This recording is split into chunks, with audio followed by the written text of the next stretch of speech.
Okay, so far we have discussed that both JSP and Servlet are used to develop web pages. Uh, they both serve as the helper application at the web server, and both are used to extend the capability of web server. We have also seen that after compilation, a JSP page is converted into the servlet.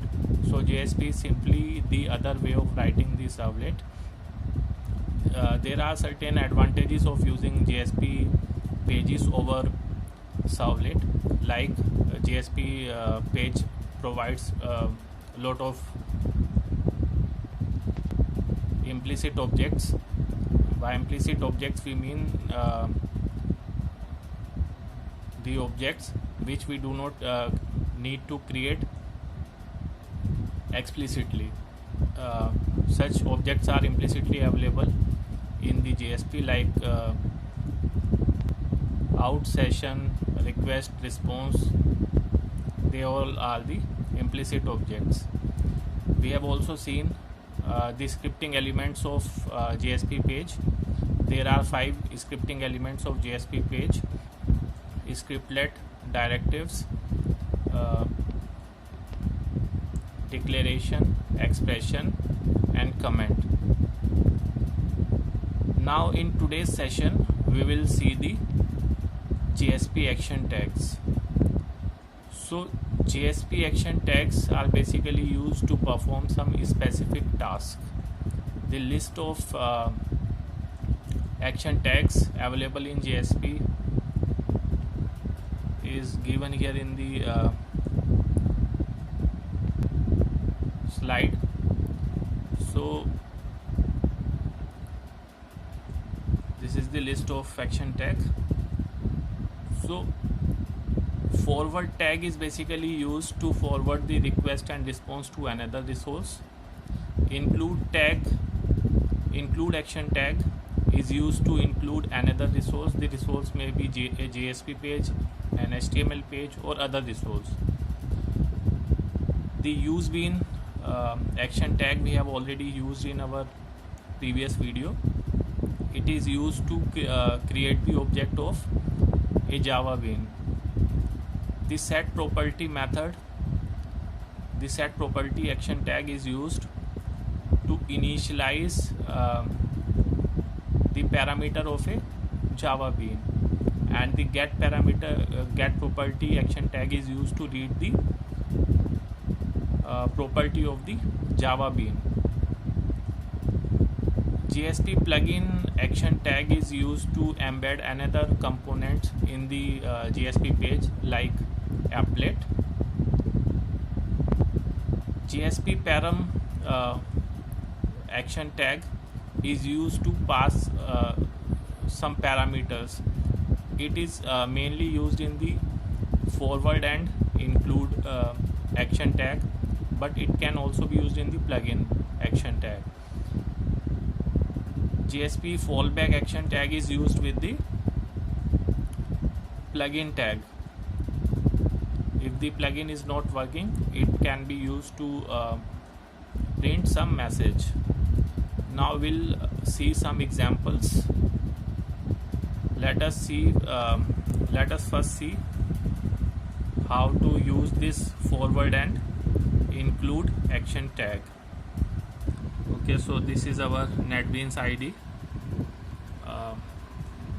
Now we'll see example of include and forward action tag.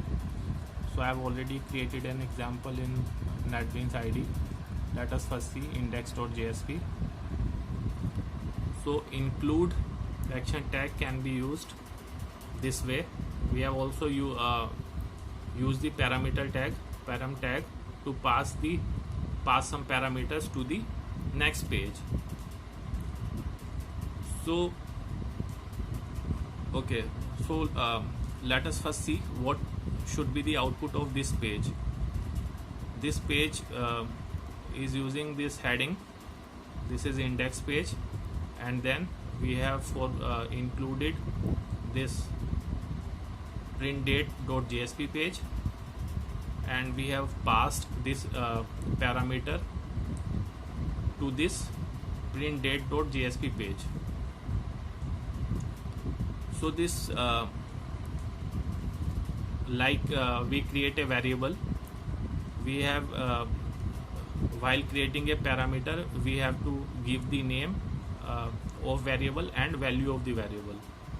So here we have given the name of variable as name and value of the variable as Shivansh, and this param JSP action tag should come inside include tag or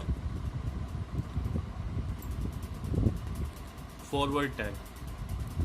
So let us see this print date.jsp page also. So this is the our print date.jsp page. So what we are doing here, we are simply, this is our scriptlet. You must be knowing whatever we write inside scriptlet directly goes into the service method. So writing anything in the inside the scriptlet is equivalent to writing something in the service method. So here we have simply printing the current date and time. After that we are reading the parameter value.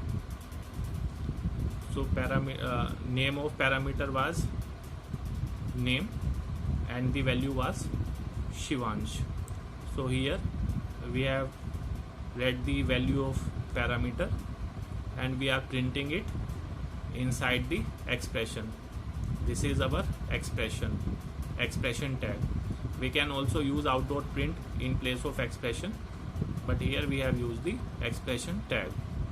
Now let us this is our index.jsp. Now let us try to run this file.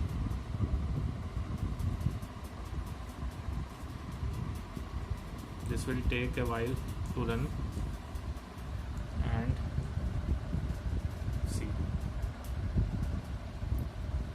So see, first the index page, then it has included the content of the second page. So this is the use of include action tag. Likewise we can also use the forward action tag. Let us use, now we'll use forward action tag. So in place of include I'll use forward.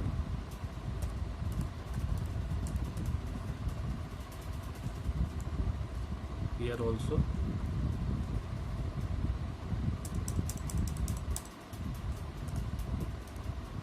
forward. Right, so forward tag is used to forward the forward to some another resources, forward the request to some another resources. So this is the another resource, and we are also passing the passing one parameter with this with the request, and the parameter name is name and value is Shivansh. So now let us run it again. Now since here we are forwarding the request, so this the output of this page index.html will not print. I mean this line will not get printed. Now the output will be only this only the content of printdate.jsp will be printed.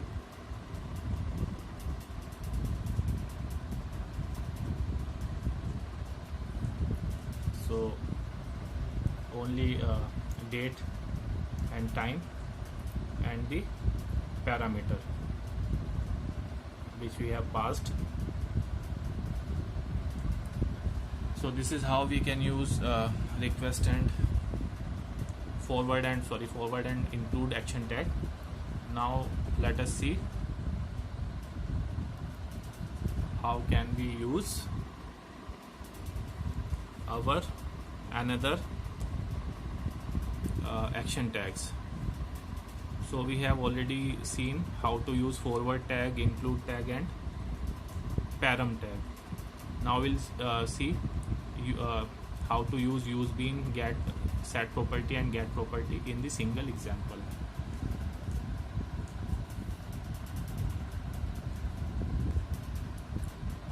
Okay, now let us first see this bean class. The name of class is student and it has two parameters, name and age. Parameters, we can call it parameter or variables, name and age, and we have corresponding getter and setter methods. Getter methods are used to initialize the values and setter methods are used to read the values, right? So now we have two parameters, name and age, and we have to use them in our JSP page. So what we are doing in this example, this is our index.html page in which we have created a form. So inside the form we have created two fields, name and age. Name is text type and age is number type. The name of this text box which contains the value of name is T1 and the name of another text box is T2. When we submit the form, we will be redirected to the b.jsp page. So actually what is our motive? We want to pass these values in our bean class which we have just seen, right? So now let us see what is happening in the b.jsp page. So in b.jsp page, this is our b.jsp page. So in this page we have used three action tag: use bean, set property and get property. So as we have already seen, use bean tag is used to create the object of the bean class. So this ID is object JSP use bean. First we define the we give the name of the class. Since the class is inside some package, so we need to specify the package name dot class name, and this ID is the object. So we have created the object of this student class and the name of the object is OB. Now we have to set the values of the property in the properties in the student class. So we have already seen in the student class there are two properties or two variables whose name is name and age. So name and age, okay. So this set property method takes three variables: property, name and parameter. So property we are working on, we want to set the value of the we want to set the value of name using this action tag. So name will come here, and which value it take? It will take the value given, it will take the value from the text box T1, and the object we are currently working on, it also need to be specified because there may be multiple Java beans. We can use multiple Java beans, so we need to specify on which particular Java bean we are working on. Similarly, we have set the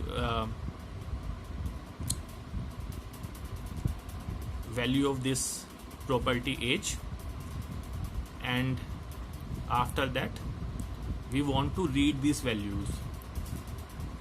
So since here we are only reading the values, so we need not to pass the pass this param values. So this get property will take only two parameters, object and property name, which we want to display, right? So now let us run this code. This code contains 3 pages. I repeat, this code contains 3 pages. The first one is index.html page. The second page is JSP page, and the third is our bean class.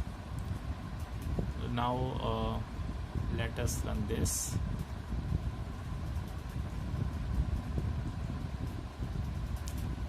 So now let us give some name. Suppose Shivansh. Age is suppose 21. Now submit. So hello Shivansh, your age is 21. We are displaying this information using the get property action tag, right? So this is how we can use various action tags. So we have seen how to use forward action tag, include action tag, use bean action tag, set property action tag, get property action tag, parameter action tag. Similarly, we can use plugin action tag and fallback action tag. For using this, we first need to create some component like an applet, and then we can add it. We can add that applet in our JSP page using this plugin action tag, right? So that is all for this session. Hope this will clear your doubts. Thank you.